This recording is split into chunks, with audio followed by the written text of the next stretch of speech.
Granny, is that you? Shucks, no, Jed. I got prettier feet than that. Prettier drumsticks, too.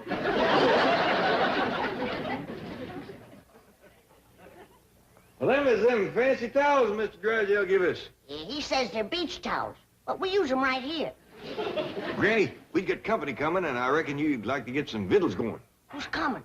Well, one of them rich, high society Beverly Hills fellows named of Armstrong Doozer McHugh III. The third what? Third Armstrong Doozer McHugh, I reckon. You mean to tell me that them McHughes named all three of their young'uns the same name? I think that's it. Well, it's none of my business. But dogged if I can see where Armstrong Doozer is such a good name. Kind of confusing, too. I reckon that's why they call him first, second, and third. How'll this feller get acquainted with us? Well, he ain't yet. Jethro invited him over here to meet us, but between you and me, I think it's Ellie Mae he wants to meet. Yeah, Jethro's always bragging about his pretty cousin. I told her there's a fella coming over to meet her, and she promised to put on her prettiest dress. Well, when that Armstrong Doozer gets a look at Ellie, he's gonna forget what number he is. Carl? Over here, Ellie. Ellie Mae Clampett, there is a fella coming to see you. Well, what's wrong, Paul? I put on my prettiest dress. Ellie Mae, look at your feet. Ain't got no shoes on. Well, I'll go put them on. Come back, Ellie Mae. I just can't think of no quicker way to kill a romance than to meet a feller toting a skunking yard.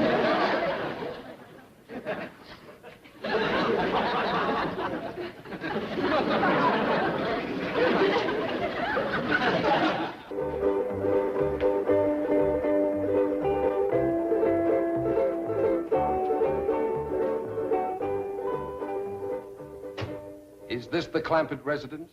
Yes, sir. Thank you. He's older than I figured. And wearing a uniform. Jethro didn't say he was in the Army. It's all right, Jed. It's Confederate grades. Well, howdy there. I'm Jed Clampett. This here is Granny, and I reckon you must be Armstrong Doozer McHugh III. Oh, no, sir. The second? No, ma'am. That explains him being older. He's the first. Jethro, Armstrong's here. Sir, you don't understand. Excuse me.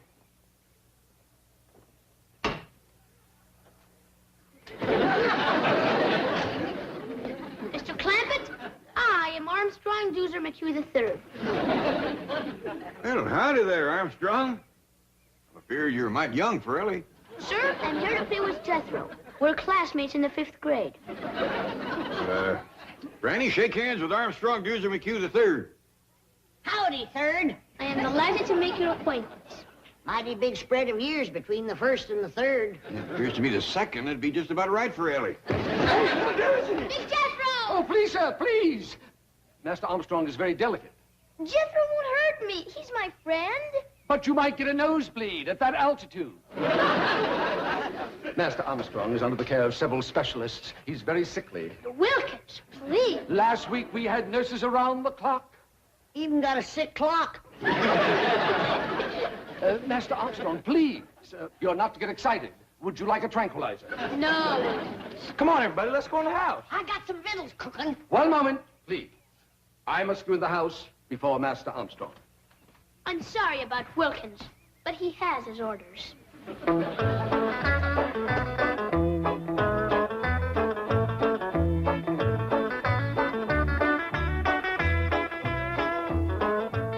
What in the Sam Hill are you doing? This is an allergy spray.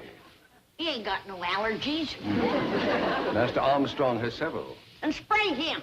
You don't understand. This spray settles the dust in the room. Dust in my house?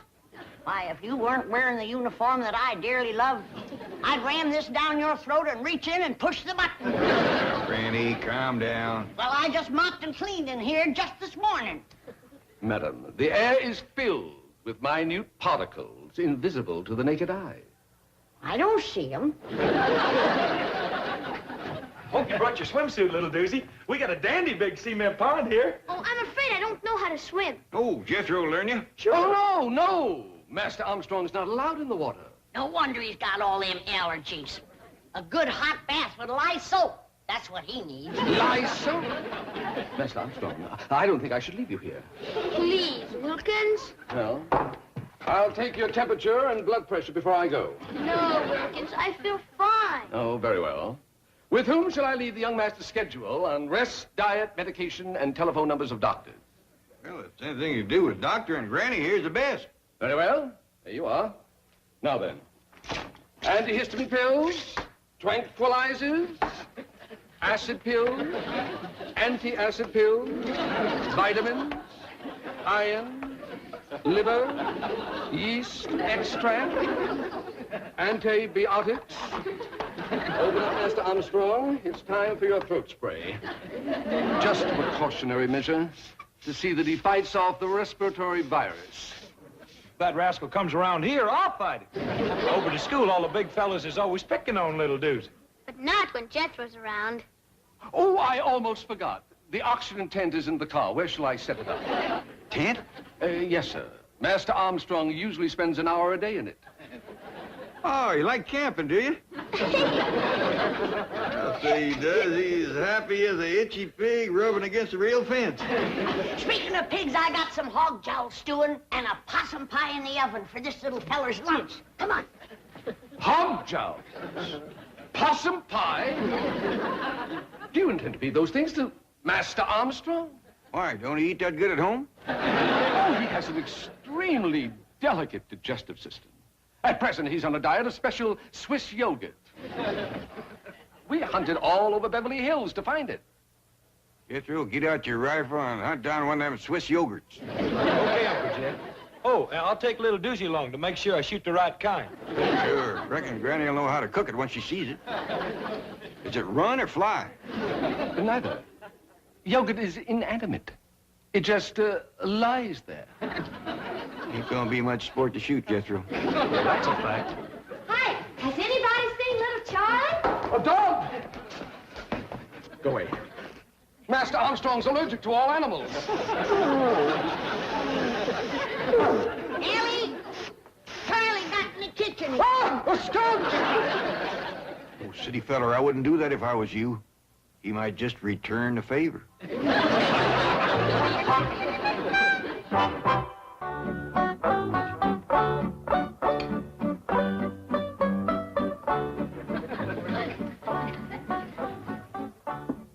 Oh, I'm sorry. You've all finished. Go right ahead and chuck it in there, young fella. Looks like you could use a little fattening up. That's a fact. I've thrown away chicken bones with more meat on them than he's got. You want some more, little Doozy? Oh, no, thank you. It was most delicious. I'd like to tell Chef how to make that. Who's chef? Oh, he's the fella that does the cooking over at Doozy's house. A man in the kitchen? Yeah, Granny. You ought to see him. Cooks in a great big white hat.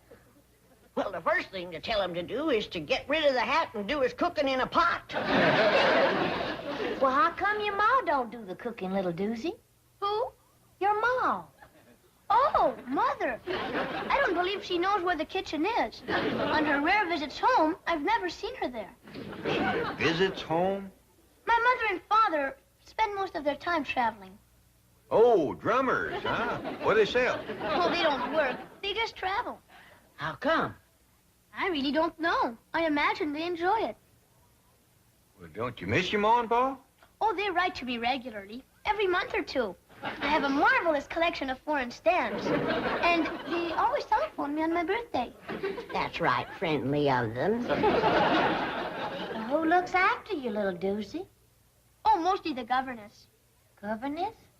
She's married to Wilkins. Did you hear that, Granny? That fella that brought him over here is the governor. That still don't give him no right to tell me I got dust in my house. You folks have so much fun. I never even laugh at home. Well, little feller, anytime you feel like busting out laughing, you come right on over. Excuse me. Come on, little Doozy. You promised to help me with my homework. He's the smartest kid in school. Oh, I'd rather be able to swim and climb trees like you. Well, you help me with history, and I'll teach you to swim and tree climb. I spoke to young Master Armstrong, and he told me to tell you that he ain't ready to go home yet. He's having too much fun. He's not permitted to have fun. It's bad for his blood pressure. Well, I'll tell him when he comes down out of the top of that tree. He's in the tree. Say Why, that little rascal can climb like a squirrel. Soon as his hands get toughened up, he'll be as good as Ellie Mae. I insist upon taking him home immediately. I told you, he don't want to go home yet. That makes no difference. He's going. Hold on a minute. I don't want to tangle with no soldier in the Confederate grave. This is not a Confederate uniform. Now remove your hand and lead me to Master Armstrong. And if I don't? I'll have to take him by force. Is that a fact? Like Grant took Richmond. What did you say? I shall take him like Grant took Richmond. That's what I thought you said.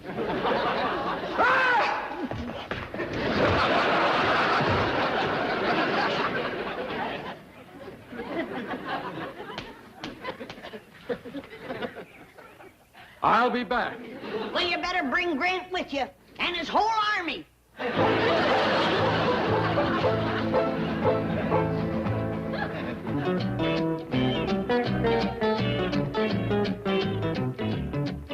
Sorry to interrupt, Chief, but Wilkins here has an urgent problem concerning young Armstrong Dewsum McHugh III. No, what is it?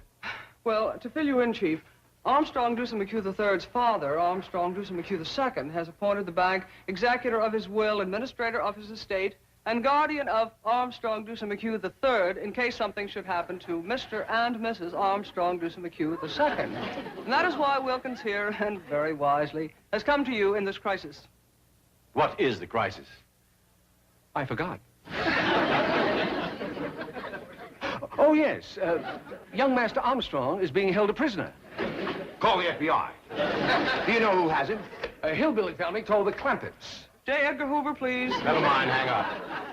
Wilkins, the Clampetts are my next-door neighbors, my largest depositors, and my personal friends. And the very salt of the earth. Sorry, Chief. But, Mr. Drysdale, young Master Armstrong is extremely frail and delicate, and the Clampetts refuse to give him the proper food or rest or medication.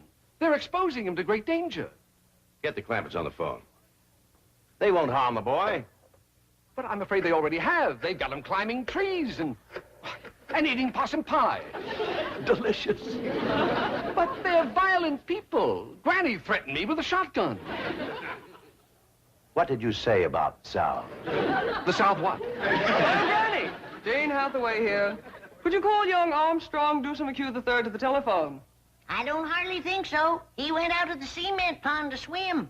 Thank you, Granny. Goodbye. Nothing to worry about. Master Armstrong is in swimming. But he doesn't know how to swim. But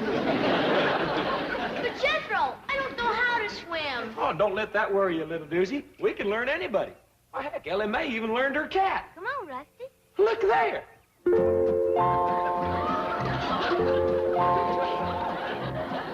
Come on, Rusty. Did you have a good swim? See, little doozy? There's nothing to it. Now, you just watch me and do as I do.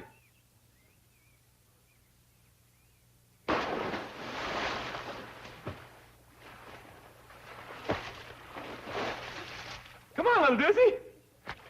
I'm afraid, Jethro. You got nothing to be afraid of. Why, Ellie Mae is right here. And Rusty, too.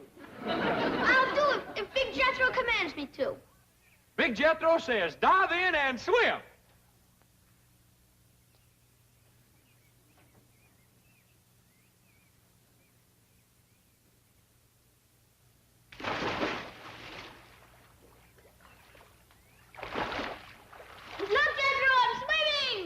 You sure are, little doozy. You just done swum right out of your swimming suit.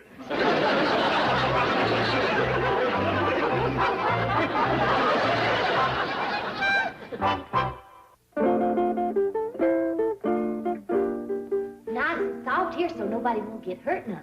Can you really teach me to defend myself against those big bullies at school? You betcha. Now come at me like you're fixing to hurt me. I really ought to learn you on someone bigger than myself. Mr. Poolman? Yes, Miss Clampett. Would you help us out for a minute, please? Why, certainly. What can I do for you? Well, I'm trying to learn this here young fella how to protect himself. Now, you come at me like you're fixing to hurt me. Oh, I don't think I'd better. I was in the Marines, you know, and they taught us some pretty rough tactics. Yeah!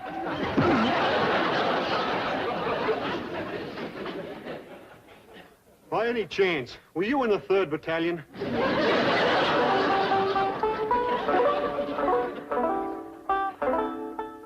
Try that, little doozer.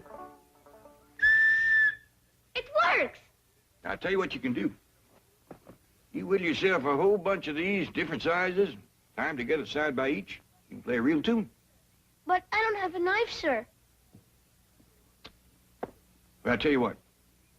If you promise to handle it real careful, like I showed you, safety first, don't cut yourself, you can have this one.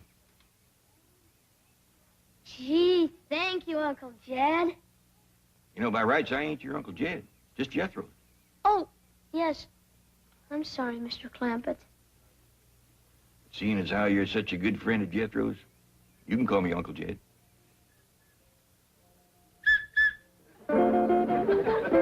Now remember, Third, you gotta keep your eye on the cork. When the cork starts bobbing around in the water, then you know that a fish is nosing around the bait. Again, when the cork all of a sudden ducks under the water, then you know old Mr. Fish has grabbed the bait. And you pull him out. Can I hold the line, Mrs. Granny? Sure, you might as well get the feel of it. I caught something! Oh, you couldn't have. There's nothing in there. It felt like a whale! Help me!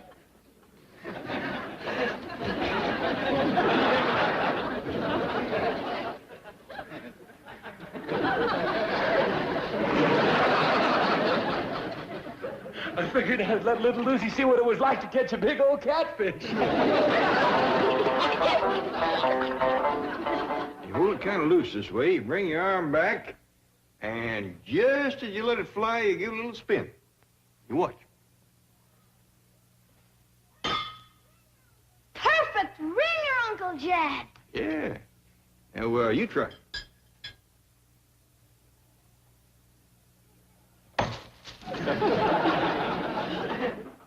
Now, you see how handy it is to be able to climb a tree?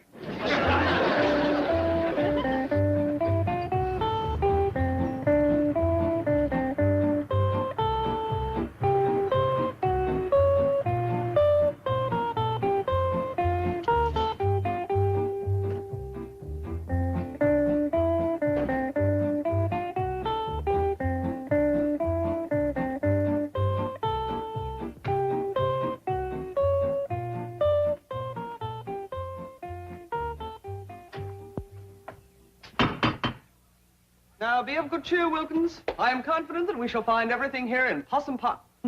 Apple pie order. Howdy, Mr. Drysdale. Well, Miss Jane, Mr. Wilkins, come on in. Gonna bake a tater pie to give to little Goose. And it'll taste so good his toes will curl up in his shoes. To make a tater pie, it takes a lot of possum fat. I don't think that feller chef can bake it in his hat. Greetings, Granny. Hello, Granny. Thought I told you to secede from these parts. Granny. Madam, I demand to see Master Armstrong immediately. Shh, don't wake him up. He's taking his nap. Yeah, you see, he's getting his rest. Needs it, too. Poor little feller's all tuckered out. Which bedroom is he in? He's napping right out there in the sun. The sun? His skin is far too sensitive to be exposed to ultraviolet rays.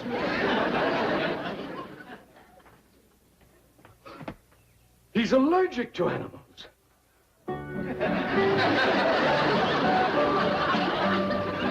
Wilkins, I'm not going home. I feel fine.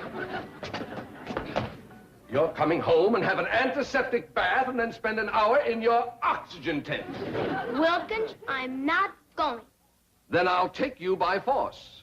You will. Like Grant took Richmond.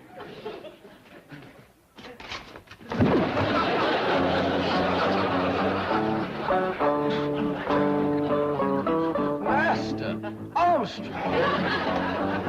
I'll call you when I need you.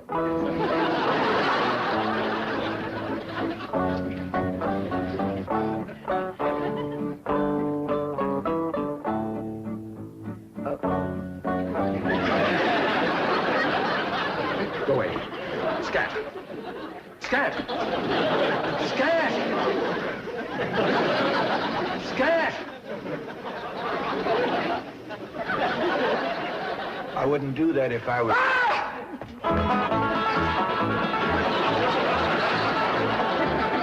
I tried to tell him.